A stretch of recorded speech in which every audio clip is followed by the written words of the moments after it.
seems like all of the Harley kickstands are farther forward in 2022. It's an observation. Alright, so we have keyless ignition. If you look, there's probably somewhere a little pouch or something that has a fob in it. But there's no knob. And thank you, Harley, for listening. We have the display up on the handlebars. That's beautiful. And I think while we're waiting, we'll go over the controls. On the right here, we have your on and off switch, power on and on. Then you also have hazards and ignition on the left, as well as the right blinker. And on Harley-Davidsons, you have blinkers on respective handlebars, one on the right, one on the left, which will bring us over to the left. On the left, we have your trip toggle, a horn, and then your lights control. There is no flash of your brights on this bike. If you want to flash them, you just gotta tap that. All right. Now, one thing I will say right off the bat is that this feels a little bit more like a lean forward. I don't know if the riser on this bike doesn't come up as high, or these bars are straighter, but I do feel like more of a lean, and it possibly could be because I just rode the Road Glide, which has a nice comfortable riding position with the hangers that come back towards you. Just an observation that I'll make. We got an analog tachometer with a digital speedo right underneath.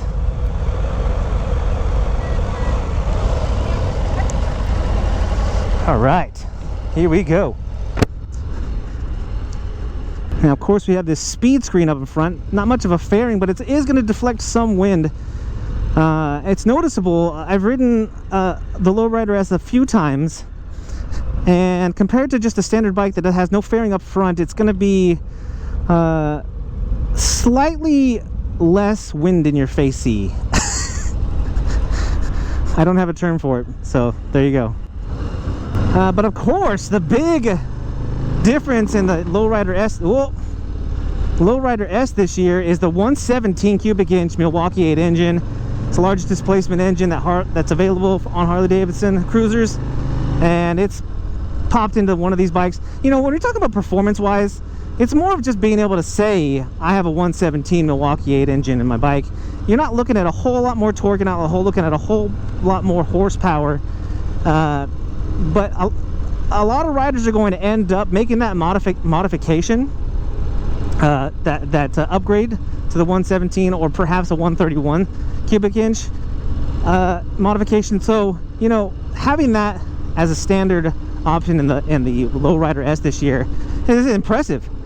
And I'll let you know if I feel much of a difference, but I'm going to guess that it's not going to feel a whole lot different than what was already in here, which was the 114.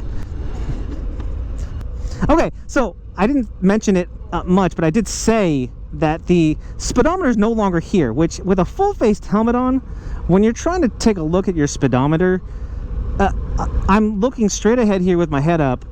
I have to go there to see this area where the speedo and your tachometer actually was layered. It was one even lower and then one higher. So all of that stuff to me was always useless. Harley-Davidson obviously was listening to me because I'm the only one that's complained about it. The sarcasm. And we've got the speedo and the tach right here, right in front. I don't have to dip my head, which means I can take my eyes off the road for even less time. So thank you, Harley-Davidson. This is much appreciated and long overdue, I believe. So thank you.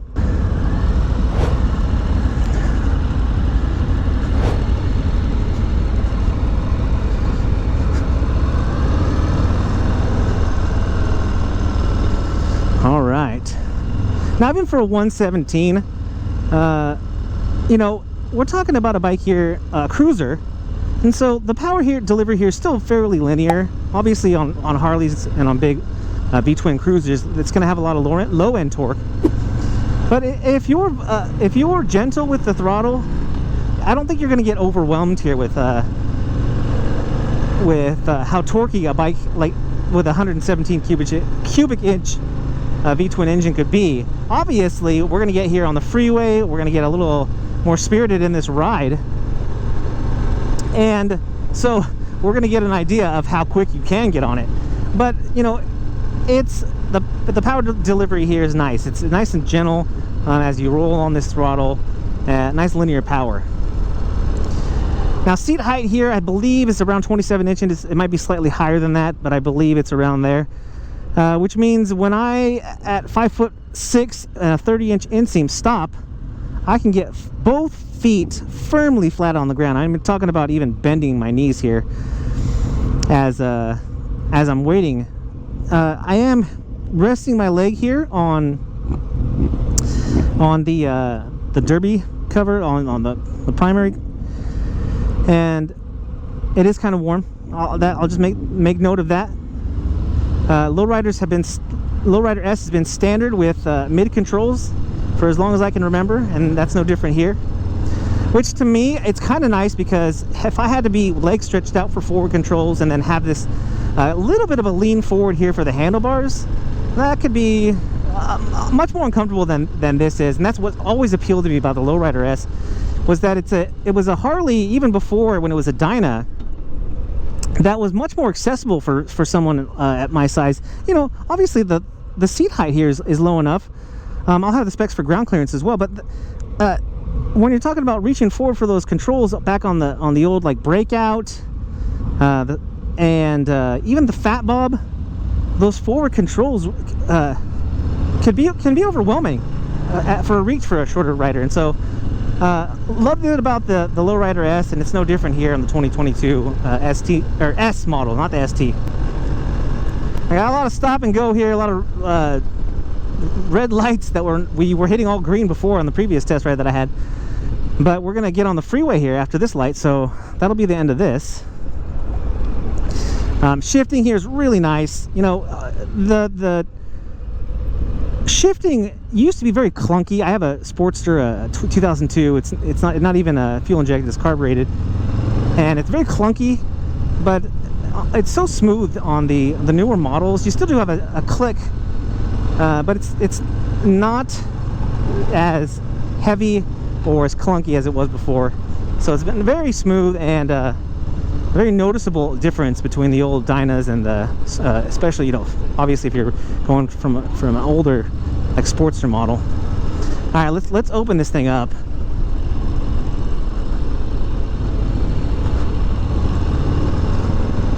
Come on now. Oh, you gotta love that Low Rider S sound. Oh man. Oh man. So here's we're up at speed. That speed screen is definitely deflecting the wind away from my chest, so it's not feeling like it's hitting me right in the face. So that's kind of nice. The display here, you know, I've never had such a good look at this Harley display that they've had since all the Dynas went away, and they got this standard display here for the Softail models. Never been able to get such a good look at it as I ride, but it's nice. You know, this could be, to me, the contrast could be a little better there on your speed. You got your fuel gauge there, and then your RPM, and then your gear really small there on the right. The contrast could be higher, but at the same time, you know, it's not difficult to read, and the sun is basically beating right down on this dash, so it's not impossible to read. It's funny, and I'm going to switch the toggle here. You've got miles, the odometer, and then you've got a trip meter, A and B, and then R. I don't know what R was, and then the time and RPM. I don't know why you would want the RPM digitally under there when you've got the big analog tack right here. All right, so out here on the freeway, the suspension here is really nice, as well as this wind deflection. Like I said, I don't know if you can hear it in the video, but it's doing a pretty good job so that it's not making it super loud with the wind noise. But this is a nicer stretch of road, so the suspension's not having to work so hard to account for bumps or anything like that. But I can tell you, performance-wise, as we've leaned into a couple turns now, the suspension feels really nice. You do have the preload adjustment. I don't think that it's the tool-free adjustment that you can make like on the Fat Bob that has the knob. But I do believe right underneath the seat you can adjust the rear suspension, and this front suspension I don't believe is adjustable, but I'll have that on the screen here for you for accuracy. These mirrors here, this arm isn't very long on this mirror, and so even as somebody, I do have broader shoulders for someone my size, but I am getting a little bit of an obstruction and trying to take a look in these rear view mirrors. That's just something to note. It also might have something to do with my arms being out farther and not necessarily as you would maybe with like the typical lowrider that has like the swept back handlebars. These handlebars here with the that are not necessarily drag bars straight, but they're definitely straighter, especially for you know, when you're talking about like the street bob, has, you know, the mini apes, or maybe even more than mini ape on the street bob, and then the fat bob has more of a like a straight drag bar on it. But this really does feel like there's a considerable lean forward to reach these handlebars for someone my height. Like I said, I'm 5'6". My arm span is almost 70 inches. I have long arms for my height. So it is surprising that I've got to kind of like really have straight arms without bending my elbows to get to these handlebars if I want to feel like I'm riding nice and upright. But again, you know, this isn't uncomfortable. It's just something that I will make note of for those of you watching. All right, so love the exhaust. It's got the 2-into-2, not 2-into-1-into-2, which is what is on the Fat Bob. But a real nice look. You know, obviously on the Low Rider S, you've got the blacked out look, which I just think looks amazing. Oh, that sound. Yes. Not really able to get into these turns on this demo ride. But we got I believe a 31 and a 32 degree lean angle respectively. Obviously you're gonna have a little bit better lean angle on the side that's opposite of the exhaust. But really confident in the turns. The suspension feels really nice. And here, as we get onto these back roads that are a little rougher, a little bumpier, I can tell you the ride is really comfortable. On this bike, we still have that standard solo saddle, which is a trademark of the Low Rider S. I always have loved that style. I even put that solo Low Rider S saddle on my Dyna Fat Bob back in the day because I love that look so much. But it's really comfortable. I think they've really, I don't know if they've made any mods to this seat at all in the years past, but it just feels so nice. It has, I don't know if it's a gel. I wouldn't call it necessarily like a gel feeling to it, but it's definitely soft, but not too soft. Like you're gonna hit the bottom of that seat pan. Yeah, that's really nice in that turn. Wish we could get into it a little bit better. I'm sure this guy on the Pan America that's on a sportier bike wishes he could get a little bit more into that turn. But really confident. All around, this bike is performing just like the 114, the old Low Rider S does. But you get those bragging rights of saying that you've got the 117 2022 Low Rider S.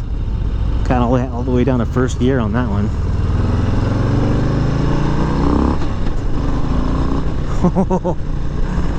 Yeah, handling again, it's really nice on this bike, and still lots of confidence. You're sitting really low, and yet you still have that 31 plus lean angle for which on a cruiser is pretty decent. I believe the Fat Bob goes all the way to like a 34 or 35 maybe degree lean angle, which is this is why I've always loved the Fat Bob, because to me it's that nice blend of sporty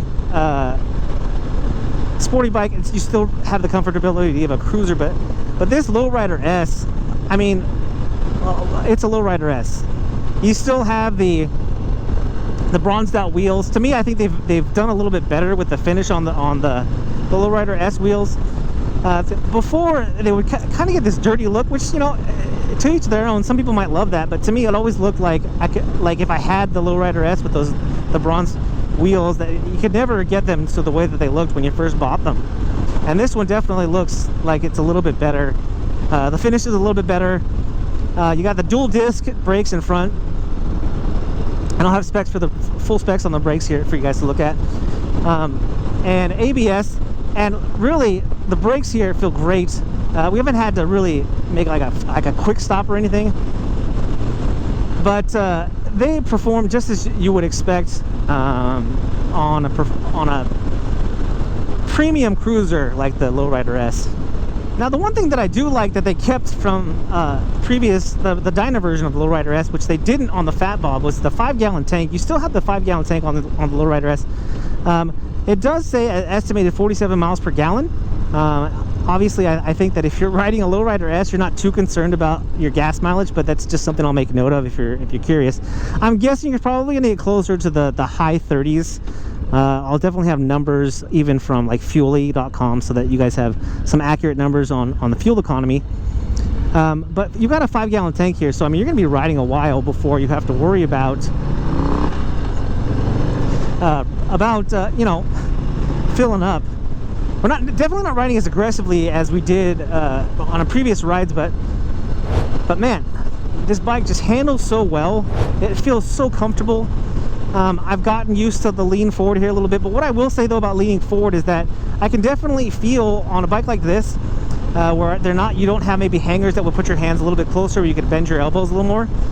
The fatigue in the arms is probably going to be a factor, especially as I just mentioned that you've got a 5-gallon tank here with about 40 miles per gallon. You can ride for long distances on this bike and still feel pretty good in the saddle, but it might be the arm fatigue that gets you. Impressions of the 117 Low Rider S.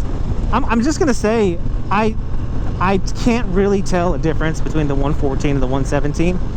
I probably rode the last Low Rider S last summer, so it's been about a year. But I have ridden the Low Rider S. I've ridden the Dyna and the Softail when it first came out a couple times, and this just feels like the other ones do. You've got the heavy breather, the air cleaner on here, and I want to say in years past I felt like my shins maybe were contending with that heavy breather. I could be wrong on that, but what I will say is at 5'6" and a 30-inch inseam, I don't have any issues here with where this air cleaner is. I don't know if that's maybe something they've provided a solution for in engineering this motorcycle, but that's not something you have to worry about. Now, obviously, if you were to put like foot pegs, highway pegs on this bike, you're going to contend with this air cleaner. But that's it. The only obstruction I would say, like I was mentioned before, when sitting on this bike is when you're at a stop, my leg does hit that primary cover, and that can get warm. And you know, the nice thing about having such a low bike is I can spread my legs out a little further and put my feet down and not have to worry about it. But I'm just saying is all. All right, so we are getting towards the end of this ride. If you guys have any questions about the Low Rider S 2022 version with the 117 cubic inch Milwaukee 8 engine, make sure you leave those in the comments. I will do my best to answer them, and if I can't answer that question for you, I will hunt down that answer. Now, the biggest difference is, besides the 114, is this dash here, which I cannot say. I think every Harley-Davidson motorcycle, especially ones that have any sort of fairing here, I don't know how, you know, the Street Bob has that little digital dash, which I'm not sure that they still do on the 2022 version, but they have that tiny little digital dash here for the display. But I think every dash should be up here on the handlebars. It's safer. It's easier to view. You know, even if I was wearing a 3/4 or half helmet, it's not in my direct line of view. And right here, I could just move my eyes for a split second to view the information on there. You know, a Harley dash doesn't have a whole lot of information at all in the first place. But, and I've said this for years, when you've got a dash on the tank that's not visible when you're riding, I mean, why is it there at all? I've had people argue with me and say, you know, I don't look at the dash. Now, my answer to that is then, well, why is it there at all then? why does it matter that I have a contention with the dash on the tank if in other words, where the dash is doesn't matter to you, not that you don't have a problem with it because you don't use it. I'm sure I'm going to get some flack for that here in the comments, so bring it on. Alright guys, this has been a lot of fun. I always enjoy riding the Low Rider S. This isn't a bike that I'll hop on every time the demo truck comes around, but because of the the 117, I wanted to give a chance, and I also wanted to feature what I think has been a long time coming with this dash here on the handlebars. Obviously, I'm gonna get flack for that as well because I've mentioned it like 5 times now. But guys, this is the end of the ride. If you enjoyed this video, if you found it helpful, make sure you hit that thumbs up down there, which is the like button. And if you haven't already, smash that subscribe button. Guys, if you're out there riding, please be safe. Be kind to one another. My name is Eric. I'm that one guy, and I am out.